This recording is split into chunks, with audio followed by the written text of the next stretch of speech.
Hi everyone. I don't know whether you remember this past episode where we made these 4 lovely, very simple designs. Here's where it ended. But even now I'm looking at them thinking, oh, I could do that and I could do that and that would be nice. And so it's given inspiration to me, different things I could try. So there we are. That's how it ended. And I have decided to revisit this one. You can go back and look at the video if you like on doing these simple backgrounds, but I thought I will continue on from here. As you can see, this one was in some really fine overlays of silk. And they were beautiful colours and just made a very peachy, dreamy kind of landscape. Very simple with a bit of running stitch. But I decided now that I would like it to be longer. And so I have found a piece of printed fabric. I just want something with a bit more body, a bit more dark underneath. I'm just going to do a running stitch now with a decorative thread. I'm using an orangey colour, same as the background. And I'm just going to do the same thing. It's a lovely, just very simple running stitch lines that curve gently. Sometimes I'll be going up and sometimes I'll be going down, but wherever they go, I'm hoping that they'll catch in that piece thoroughly that we've added. And that's the whole point of it. But that's not all. That's just a background to extend our design downwards. And yeah, it doesn't really fit at the moment, does it? But I've grabbed 2 more things. So this thing here is a selvage. And this is a piece of cinnamon. I think it's called cinnamon. It's something very similar. Anyway, hat makers use it. All right, well, let's start with this. That is the really delicious selvage, the furry edge. I've snipped into it to try and cut it a bit. And then I'm adding this, I really got to look that up. It's something like cinnamon, to over the top. And it is, it has really nice holes in it. And I'm using my fingers and I'm just sort of allowing some of those tufts of that selvage to come through, because to me they look like grasses. That's why I've cut them like that. And here this is a bit blocky, so I'm just doing it again, like a hairdresser does, straight down into it, cutting on the diagonal. Just allows it to be slightly more raggedy. Now I'm trying to pry some up through some of the holes, so it'll look like tufts of grass coming up. So I think that's looking pretty good so far. That's a really nice background. We've added something, a little bit more body into that. But there's quite a definite line there, isn't there, of where the previous work is much paler and this is much darker. So eventually I'll be trying to blend it in. But at the moment I'm just working on getting some of these tufts coming up. Doesn't that look nice? So yes, some bits will come loose, as we go, but we'll just pull them out and we'll give it a good shake, but eventually it'll all be tied down. So what I'm doing now is I've loaded up a embroidery thread. I'm using a yellowy orange one at the moment, and I'm doing long stitches. I'm going up and then I'll bring the needle out somewhere else and I'll go back down and over to the side, and then I'll go up again. And what I'm doing is varying the length and the direction of these single stitches, and I'm making them look like the feathery tops of the grass, because we had quite a straight line there, didn't we? And I'm also trying to I'm trying to match in all of these things together, and I'm also trying to tack them down and make sure they stay where I want them. So this is doing all of that at the same time, and it's quite effective. I'm only using a matching colour at the moment. I like to do that first when I'm doing some work like this just to just to see how it goes, because it's an experiment. It's always an experiment.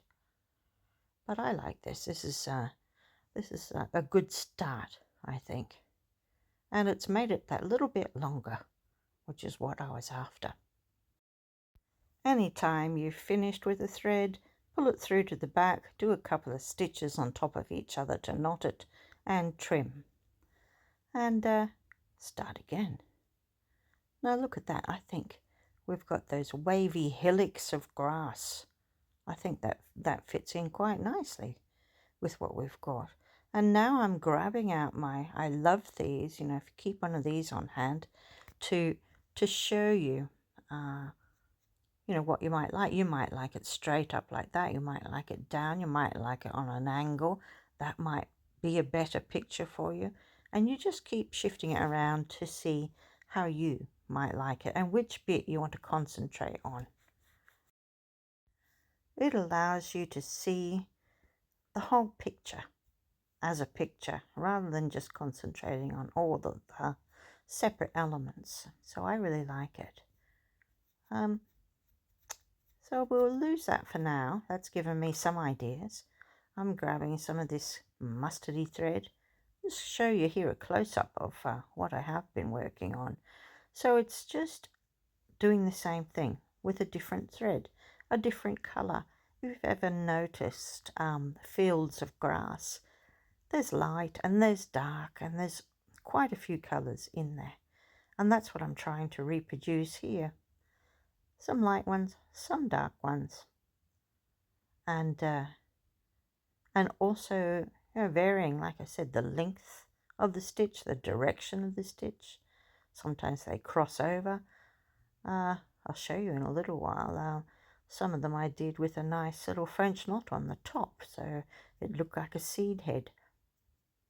But whatever I do, I'm sort of making sure that I am holding down more of those layers. Right, so up the top here, I've decided to add in a little bit more. And I've got a variegated thread. It's a nice peachy, pinky, rosy colour. And I've added in some more there above the disappearing hill line. There we go, just a running stitch. It's so simple, but so effective. And here I'm just going backwards and forwards until I use my strand, really. But here I sort of thought, well, I can bring that down here as well. Add in a few lines. And because they're curvy, you sort of think, well, the hills or they're just different lines in the landscape. It just seems to work. Here I already had these sort of grassy kind of shapes, so I'm just sort of continuing my little running stitch, but going behind them so that it looks like the that went down first and then the grasses went on top. So there we are. And now what will I do? I've gone quite a way and I have a little bit left on my needle here of the thread. So I'm just going to do a few simple French knots. You've seen me do them before. Thread up from behind, 1, 2, 3 times around the needle, back in close to where we came up. You can do them nice and tight, or you can do them nice and loose and loopy. I've covered this many times, and I really like the variations. Alright, so I'm nearly out of thread. I'm just making it random. You might have 2 or 3 together and then a space and then another one, and random seems to fit with nature best.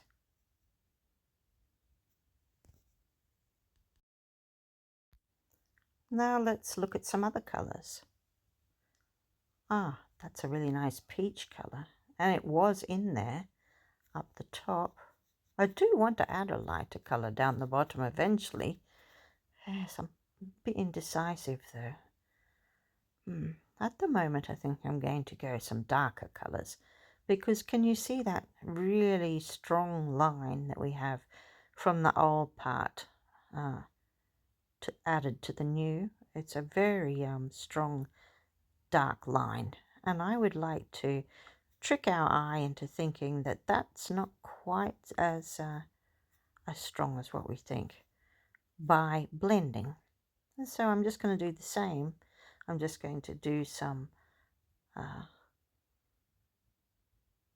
just some dark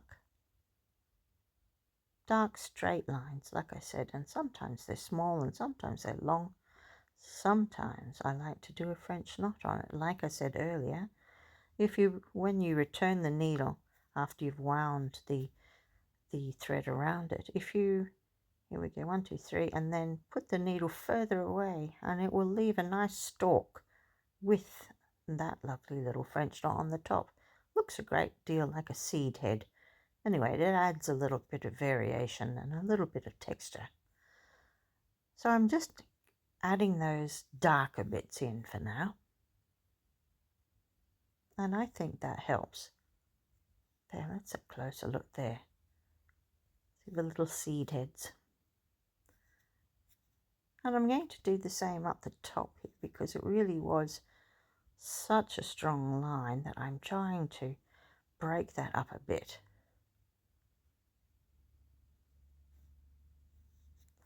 Here's that peach, that pinky apricot. I really do like it. I'm determined to use it, obviously. So out I get a couple of strands I'm separating out. It's a stranded embroidery thread, a floss. And where I had run out of cotton before with that variegated thread, I thought I'll go back and I'll just add a little bit more French knots there. I like French knots, and in something like this, you don't even need to really explain what they are. They could be many things, but it's really just a beautiful texture. You don't have to do many. It just it adds a little bit of pizzazz. Let's have a look now at a close-up so that you can see what I mean. Yeah, small groupings. Looks really good. So out we go again with this to just see which areas we want to work on. Really helps me to concentrate on the picture as a whole. So I still have that strong line there, but it's not as bad. Maybe I can think of something there to do that will help.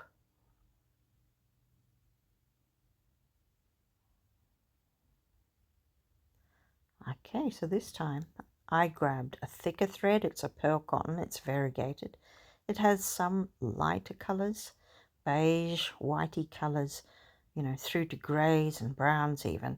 And I'm just taking it up and over that line just to break up that straight line a bit. But I do have a plan. So when we added those seed heads before that were French knots, I'm thinking, well, this is like doing that. It's adding light. Maybe the light is catching, the feathered heads of the grasses as they have, they're seeding. And it's thicker and it's lighter, and yeah, it just seems to help to break up things a little bit. You can see here, they really do look good. And like I said, when you see grass in a field, it's not all just one color. It's light and dark, something in between, at least. So I'm happy. I'm enjoying it now. I think it's looking more realistic. Have a look there. You can see what I mean. That thicker thread really did show up very well. And it's also helping to break that line up of that straight line that we had. So happy with that. I'm only making them pretty small because I'm wanting it to look more like those lovely seed heads. But I'm still making it very variegated, variations in color. Look at that. That's looking That's looking all right now, I think. It's melded it together better. Yeah, it looks like a whole picture. So I think this has been a success and certainly fun for me. I hope you've learnt something or at least enjoyed watching. Look at that. Cinnamay, that's its name, Cinnamay. You can buy it by the meter or you can also buy it as a ribbon kind of thing. Anyway, I hope you've enjoyed it. If you have, don't forget to press like. If you haven't already and you would like to subscribe, you can do that too. Thanks for watching.